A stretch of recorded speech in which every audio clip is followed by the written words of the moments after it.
president would need to do if he wants to make this issue clear to the public is ask the Academy to give him a clear report on this subject, and the answer would be very clear. The effect of the EPA now announcing that carbon, methane, that they are threats to public health, can the EPA just start regulating regardless of Congress passing legislation?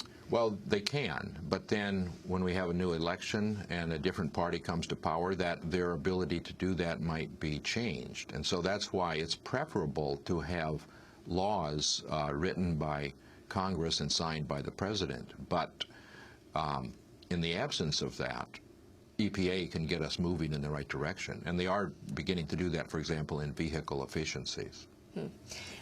Talk about the level of suppression of science in the United States. You personally experienced it. There was this expose in the Times where you first were talking to Andrew Refkin and explaining what was happening under the Bush administration. And even before that, the suppression of your work when you testified before Congress to Senator Al Gore at the time. Yeah, there are two major problems. One is that the public affairs offices of the science agencies are headed by political appointees, and they tend to try to control the information that goes from the science agencies to the public. If it is a politically sensitive topic, in many topics, maybe 99%, there's no interference. But when it becomes a sensitive issue, as it was with global warming, there is that tendency. So the solution to that would be to have professionals, career civil servants, head the public affairs offices. Otherwise, they are offices of propaganda. And it doesn't matter whether it's Democrats or Republicans.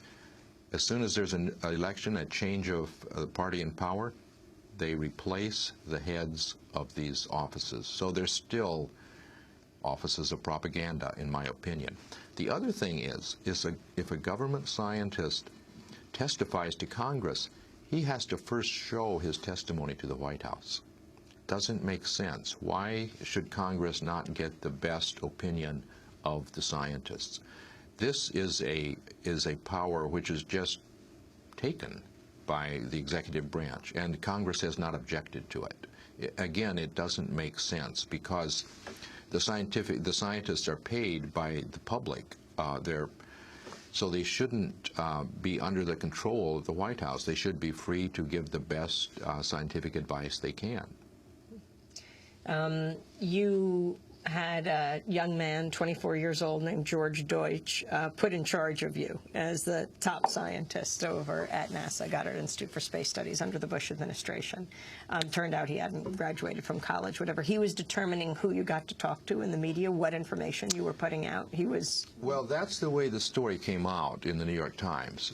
And it sounded as if this low-level person was responsible for the censorship. He was reporting to the highest level at NASA headquarters, the head of the public affairs office. So in fact, this was the problem I just described. It's the fact that the administration in power feels that it gets to control the information that goes to the public. It doesn't make sense in a democracy. A democracy doesn't work right if the public cannot be honestly informed. Do you feel your work is being suppressed now? You still work with NASA?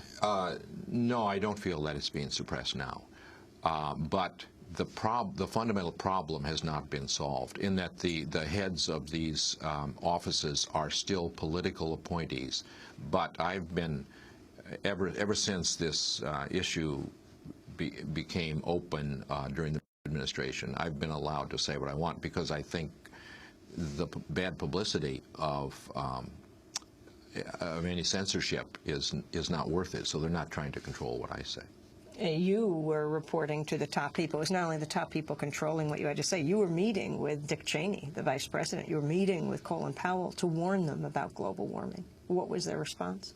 Well, yeah, I had the opportunity at the beginning of the Bush administration to speak to the Energy Climate Task Force, which was headed by Vice President Cheney and which had 6 cabinet members, plus the EPA administrator and the National Security Advisor on it.